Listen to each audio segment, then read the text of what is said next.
Last video में हमने देखा कि कॉस्ट क्या होता है, that is the total money spent on producing a particular commodity. That means अगर हमको लेट्स से एक कमोडिटी बनानी है लेट्स से ए, और वो हमको सेल करनी है 12 रुपीज में, तो हमें कॉस्ट तो पता होनी चाहिए, और लेट्स से कि हमको टोटल कॉस्ट लगा है 10 रुपीज, ठीक है, तो दैट इज कॉस्ट।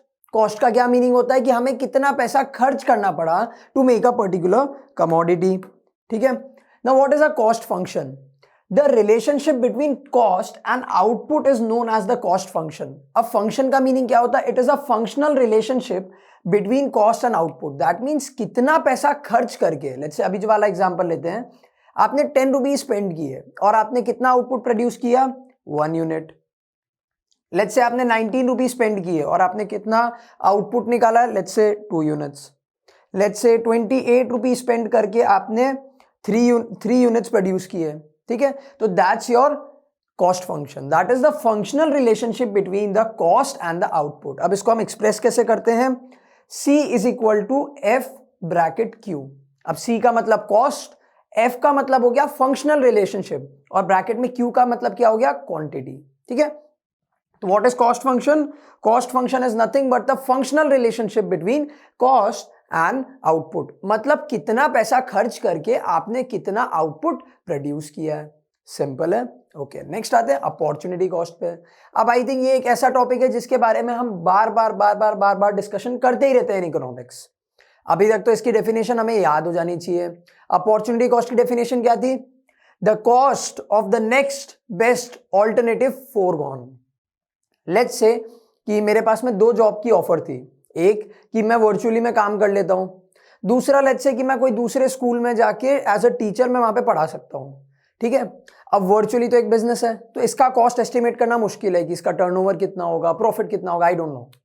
और लेट्स से स्कूल से सैलरी मिल रही थी 50,000 और मैंने चूज किया टू टीच एट वर्चुअली, ठीक है। मैंने क्या डिसाइड किया कि मैं वर्चुअली में पढ़ाऊंगा। तो what is my opportunity cost? जो अपॉर्चुनिटी मैंने जाने दी, that is 50,000 rupees a month की अपॉर्चुनिटी मैंने जाने दी।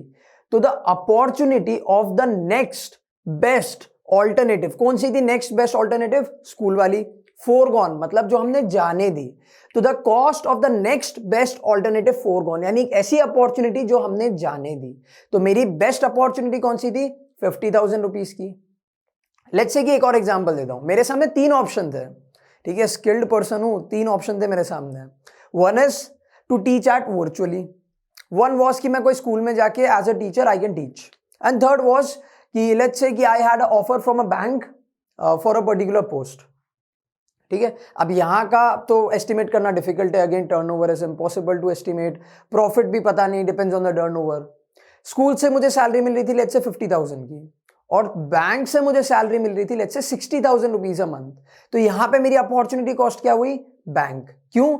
Next best alternative. तो 50,000 और 65,000 में नेक्स्ट बेस्ट ऑल्टरनेटिव कौन सा था? बेस्ट। 50 और 65 में 65 इज द बेस्ट, तो नेक्स्ट बेस्ट ऑल्टरनेटिव फोरगॉन, ऐसी अपॉर्चुनिटी जो मैंने जाने दी। तो कौन सी अपॉर्चुनिटी थी जो मैंने जाने दी? 60,000 रुपीज अ मंथ वाली, ठीक है। तो इसको हम बोलते हैं अपॉर्चुनिटी कॉस्ट। देखो, opportunity cost is the cost of the next best alternative foregone, ये याद कर लो। For example, suppose a farmer can produce either 50 quintals of rice और 40 quintals of wheat on his land with given resources. मतलब एक person है जिसके पास में एक लैंड है, या तो उस लैंड में वो 50 kilo rice, 50 quintals of rice उगा सकता है, या फिर 40 क्विंटल्स ऑफ व्हीट उगा सकता है। उसने क्या चूज किया? If he chooses to produce rice, then he will have to forego the opportunity of producing 40 quintals of wheat. That means अगर वो डिसाइड करता है कि मुझे राइस ग्रो करनी है, ठीक है, तो उसको कौन सी वाली अपॉर्चुनिटी जाने देनी पड़ी? व्हीट की, ठीक है। अब दोनों चीज साथ में तो नहीं उगा सकता ना, तो अगर उसने राइस को चूज किया है तो नेक्स्ट बेस्ट ऑल्टरनेटिव कौन सा था? Wheat. Next best alternative foregone, मतलब एक ऐसी अपॉर्चुनिटी जो उसने जाने दी, तो वो कौन सी थी? 40 क्विंटल्स ऑफ व्हीट। समझ में आया? ये वीडियो में हमने क्या देखा? हमने देखा कि कॉस्ट फंक्शन क्या होता है, और हमने ये भी देखा कि अपॉर्चुनिटी कॉस्ट क्या होता है। अब चलते हैं नेक्स्ट वीडियो पे जो बहुत इंपॉर्टेंट है, जिसमें हम पढ़ने वाले हैं about the different short run cost, जिसमें हम पढ़ेंगे फिक्स्ड कॉस्ट और वेरिएबल कॉस्ट।